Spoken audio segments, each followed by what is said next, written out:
இளமதி நர்மதா நர்மதான்னு கத்திக்கிட்டு ஓடியாராங்க.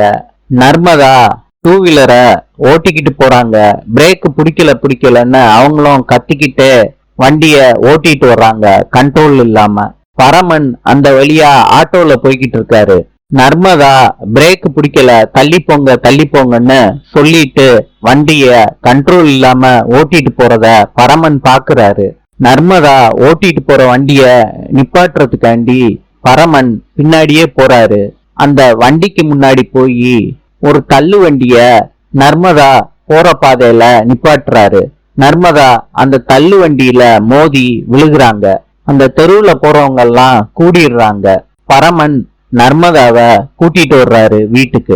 லீலா கிட்ட சொல்றாரு, தங்கச்சி வண்டியில இருந்து கீழே விழுந்துருச்சு, அதனாலதான் தங்கச்சி மாவுக்கு அடிபட்டு இருக்கு, அதனாலதான் தங்கச்சி மாவை தாங்கி பிடிச்சேன். லீலா கேக்குறாங்க, யார் தங்கச்சி பரமா? நீ என்ன அவ கூட ஒட்டி பிறந்தியா? ரவுடி பய. இத கேட்டுக்கிட்டு இருந்த இளமதி லீலாவை பார்த்து சொல்றாங்க, பிரச்சனைய உங்களோட வச்சுக்கோங்க, பரமனை பார்த்து இப்படி பேசுற வேலை வச்சுக்கிட்டீங்க, அவ்வளவுதான் சொல்லிட்டேன். சொல்லிட்டு இளமதி போயிடுறாங்க. பரமன் கிட்ட சொல்றாங்க இளமதி, அவங்க என்ன வேணாலும் சொல்லிட்டு போட்டோம், நான் உன்னை மதிக்கிறேன், உன்னைய இந்த விஷயத்துக்கு பாராட்டுறேன் பரமா. பரமன் இத கேட்ட உடனே ஷாக் ஆயிடுறாரு.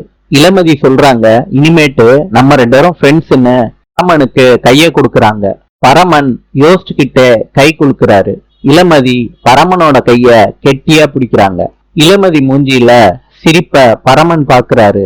அதையும் பார்த்து ஷாக் ஆயிடுறாரு. நாளை சந்திப்போம்.